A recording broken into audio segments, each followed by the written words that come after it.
সম্মানিত ভিউয়ার্স, আসসালামু আলাইকুম। আশা করি সকলে ভালো আছেন। আজকে আমি প্রযুক্তি নিয়ে কিছু কথা বলবো। তো প্রযুক্তির ৩ টা বিষয় নিয়ে আমি কথা বলবো। একটা হলো পাস্ট, প্রেজেন্ট এবং ফিউচার। তো সবগুলো হয়তোবা শেষ করতে পারবো না। আমি একটা এক্সাম্পল দিয়ে শুরু করি। প্রযুক্তিটা কি? প্রযুক্তিটা হলো মানুষের কাজকে কত সহজে সম্পূর্ণ করা যায় তার কৌশল বের করা। তো সেক্ষেত্রে আমরা এক্সাম্পল যদি দেই, মনে করেন আমি একটি গাছ কাটবো। এই গাছটি কুড়াল দিয়ে কাটা যায়, হ্যান্ড করাত দিয়ে কাটা যায়, আবার ইলেকট্রিক স দিয়েও কাটা যায়। তো ইলেকট্রিক স দিয়ে যেটা আমরা কাটি বা মেশিন লাগিয়ে যে স তৈরি করেছি আমরা, সেটা দিয়ে কাটি, সেটা খুব সহজভাবে কাটা যায়। এইটাকেই আমরা সহজতর মনে করি এবং এইটাকেই আমরা অ্যাডাপ্ট করি শেষ পর্যন্ত। আচ্ছা, তাহলে অতীতে আমাদের যে প্রযুক্তি ছিল, একদিন মানুষ ইলেকট্রিসিটি ছিল না। মানুষ মানে বাতি জ্বালিয়ে বিভিন্নভাবে আগুন জ্বালিয়ে আলোর ব্যবস্থা করতো রাত্রিবেলা। তো এখন আমরা বৈদ্যুতিক বাতি ব্যবহার করি। আমরা কি কখনো আর হারিকেনের আলো দিয়ে লেখাপড়া করার চিন্তা করি? করি না। তাহলে একটি কথায় শেষ করে দেই, আমরা পাস্ট ইজ পাস্ট, মানে যেটা অতীত হয়ে গেছে সেখান থেকে শিক্ষা নিয়ে আমাকে বর্তমানে থাকতে হবে। বর্তমানে আমি কোন জায়গায় আছি? আমি কি আসলেই বর্তমান যে প্রযুক্তির উন্নতি হয়েছে তার কতখানি কাছাকাছি আমি আসতে পেরেছি বা জানতে পেরেছি বা ব্যবহার করতে পেরেছি? বিষয়টা হলো, আরেকটা বিষয়, এই পৃথিবীতে আপনি আর একটি স্থানে সীমাবদ্ধ না। সারা পৃথিবী আজকে মানুষের সামনে।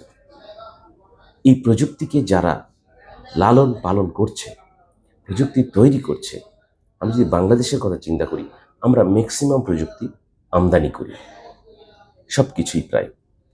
তাহলে কি আমরা প্রযুক্তি ব্যবহারকারী, কিন্তু প্রযুক্তি তৈরির দিকে এখন আমরা যেতে পারি নাই, যার কারণে আমরা কিন্তু পিছিয়ে আছি বলা যায়।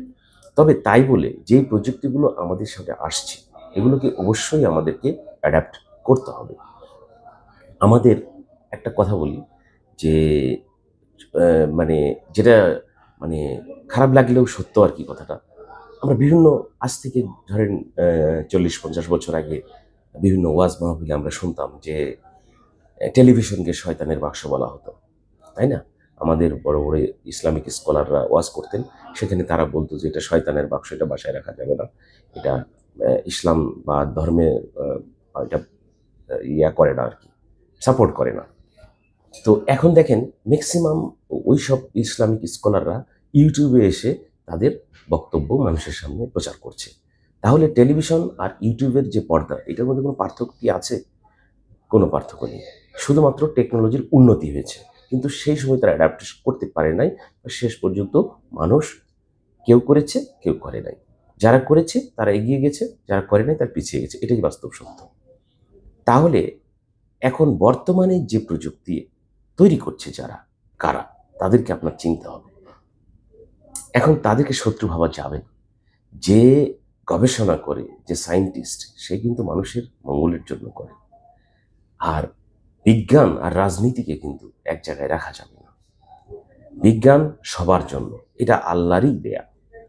সমস্ত যে এই রিসোর্স যেগুলো, আমাদের যে প্রযুক্তিগত উন্নতির জন্য যে রিসোর্সগুলো আসছে, এগুলো কিন্তু সৃষ্টিকর্তার পক্ষ থেকেই আসছে। এই গবেষণা, এটাকে নিয়ে যেই গবেষণা করবে সে সেখান থেকে ফল ভোগ করতে পারবে।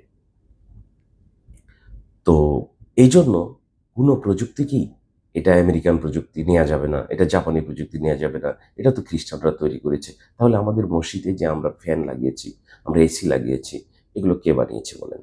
এই প্রযুক্তিগুলো কোথা থেকে এসেছে? আপনি খুঁজে দেখেন।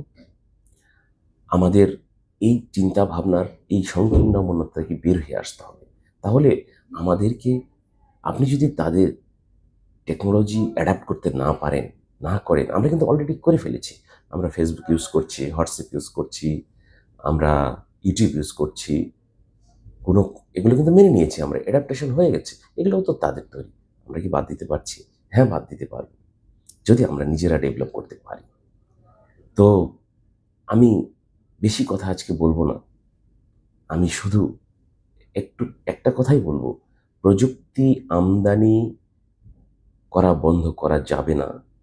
আমদানি করতে হবে, প্রযুক্তি জানতে হবে, বুঝতে হবে, শিখতে হবে, তারপরে সেটাকে গবেষণা করতে হবে, তৈরি করতে হবে। সেই মন মানসিকতা নিয়েই আমাদেরকে বেড়ে উঠতে হবে। আমাদের পরবর্তী প্রজন্মকে সেই শিক্ষাই দিতে হবে। আশা করি আপনারা বুঝতে পেরেছেন। তবে আরও বিস্তারিতভাবে আমি নেক্সট যখন ভিডিও তৈরি করব, আমি আরও বিস্তারিতভাবে আপনাদেরকে বলবো এই বিষয়ের উপরেই। তাছাড়া আমরা এই পৃথিবীতে সঠিকভাবে সারভাইভ করতে পারবো না। একটা জিনিস মনে রাখা উচিত, আমাদের জীবন কিন্তু খুবই অল্প সময়ের জন্য। আর কর্মক্ষম যে আমার লাইফ সাইকেলের যে বয়সটা, এই কর্মক্ষম বয়সটা কিন্তু খুবই কম। আমরা যদি জীবনটাকে 3টা ভাগে ভাগ করি, তাহলে একটা ভাগ আমরা আমার ব্রেনটাকে সঠিকভাবে শারীরিকভাবে সব দিক থেকে সর্বোচ্চ ব্যবহার করতে পারবো। এই সময়টা যদি আমরা হারিয়ে ফেলি, তাহলে কিন্তু আমরা ক্ষতির সম্মুখীন হব। অবশ্যই আমাদেরকে সচেতন হতে হবে। তা আজকে আমি এখানে শেষ করছি। পরবর্তীতে আবার কথা হবে। ভালো থাকবেন সবাই। আসসালামু আলাইকুম রহমতুল্লাহ।